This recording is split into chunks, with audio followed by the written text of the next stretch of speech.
Hosea 12. Sa tibuok adlaw ang tanang gibuhat sa katawhan sa Israel, walay kapuslanan ug makadaot lamang. Gipilo-pilo nila ang bakak ug ang mga buhat nga mapintas.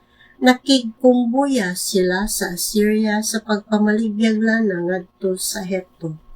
Ang Ginoo may isudya batok sa Juda ug silutan niya si Jacob sumala sa binuhatan sa iyang katawhan o paninglan sila sumala sa ilang nahimo. Nakigbisog si Jacob sa iyang igsuon nga si Esau. Sa didto pa sila sa tiyan sa ilang inahan, ug sa dako na siya nakiglayog siya sa Dios. Nakiglayog siya sa anghel ug nagmadaugon siya. Mihilak siya ug nangayo sa iyang panalangin. Gikahibalag niya ang Dios dito sa Bethel ug didto nakigsulti kaniya ang Dios. Ang Ginoo nga Dios, ang labing gamhanan, si Yahweh ang iyang ngalan. Busa karon mga kaliwat ni Jacob, salig sa inyong Dios ug balik kaniya, pagmaunungon ug pagmatarong kamo, ug uban ang pailog paabuta ang inyong Dios. Ang Ginoo miingon, ang negosyante nga kanunay nagamit og timbangan nga dili gusto kaayong manglimbong sa uban. Nag-ingon ang katawhan sa Ephraim, dato kita kay daghan na kitag bahandi. Walay makaingon nga nadato kita tungod sa pagpanikas.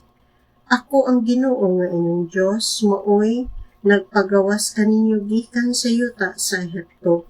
Pakuyon ko kamo pag-usab diha sa mga tolda, sama sa inyong paghimo sa kasaulugan sa balong-balong. Nakigsulti ako sa mga propeta ug ako kadto ang mihatag kaninyo daghang panan-awon ug mga sambingay pinaagi kanila. Kung magpakasala ang taga-Gilead, dili sila molampos. Kung maghalad sila mga turong baka dito sa Gilgal, tumpagon ang ilang mga halaran diha sa mga tudling sa kaumahan. Mikagyo si Jacob ngadto sa Syria ug didto nangalagad siya ingon nga tigbantay ug mga karnero aron makaasawa. Pinaagi sa usa ka propeta gikuha sa Ginoo ang Israel gikan sa Ehipto ug giluwas. Daghag na himo ang Ephraim nga nakapasilaob sa kasuko sa Ginoo. Busa silutan gayud sila sa Ginoo tungod sa ilang pagkamaong mamumuno o pahiagumon sila sa kaulawan.